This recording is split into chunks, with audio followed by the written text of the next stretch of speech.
নমস্কার বন্ধুরা, আশা করি আপনারা ভালো আছেন। আমি আজকে আপনাদের কাছে একটা নতুন রান্না নিয়ে এসেছি। দেখুন আপনাদের কেমন লাগে। আজকে আমি পাকা পেয়ারার জেলি করে দেখাচ্ছি। এটা খেতেও খুব ভালো লাগবে, মিষ্টি জাতীয় খাবার, বাচ্চারাও খেতে খুব ভালোবাসবে।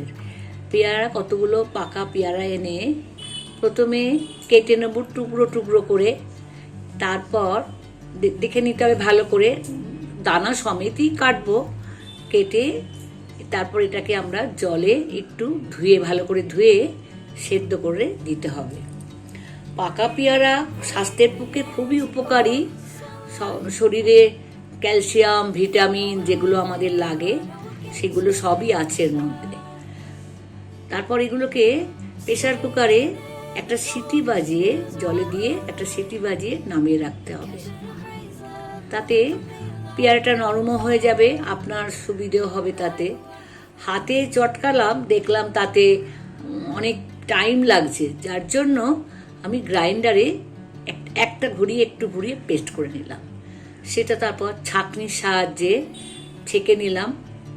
তাতে কী হবে, ছিবড়েটা ওই ছাঁকনির মধ্যে পড়ে থাকবে।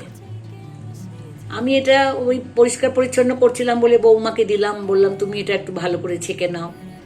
ও ছাঁকতে লাগলো, এই কাজটা ওকেই দিলাম। ততক্ষণে আমি রান্নাঘরের গ্যাসটা পরিষ্কার করে নিলাম। তারপর অবশিষ্ট অংশ যেটা থাকলো ভালো করে ছেঁকে নিয়ে তারপর আবার গ্যাস জ্বালালাম। গ্যাস জেলে কড়াইটা গরম হয়ে তার মধ্যে যে পাল্পটা বেরোলো পেয়ারার, সেই পেয়ারার পাল্পটা ভালো করে জাল দিতে হবে। যতটা পেয়ারার পাল্পটা ছিল ঠিক ততটা পরিমাণ, বড় বাটির 1 বাটির আমার পাল্পটা, সেরকম 1 বাটি আমার চিনি তার সঙ্গে মিশিয়ে দিতে হবে। দিয়ে সমানে কিন্তু নাড়তে হবে যতক্ষণ, কারণ এটা নাহলে দলা দলা হয়ে যেতে পারে, না নাড়লে। ভালো করে ফুটবে এবং ধিমে আঁচে করে ফোটাতে হবে। ফোটাতে ফোটাতে দেখবেন আস্তে আস্তে আপনার বুঝতেই পারবেন একটা কালার আসবে। এবং যাতে এটা ভালো থাকে তার জন্য আমি 2 ছিপি ভিনিগার দিলাম। এটা অনেক দিন আপনি রেখে খেতে পারবেন। দেখছেন তো কেমন হলো, শেষে জেলিটা কেমন হলো, থকথকে কতটা ঘন। এটা খেতেও খুব ভালো লাগবে সবার।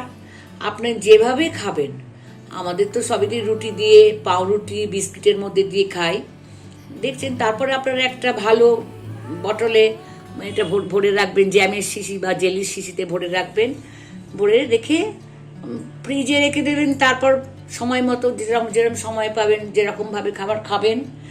হ্যাঁ বন্ধুরা, কেমন লাগলো দেখুন, তাহলে আমাকে জানাবেন। আপনারাও করে খাবেন এবং বন্ধুদেরকেও বলবেন, আর পাশে থাকবেন এবং একটা লাইক করবেন। টাটা বন্ধুরা।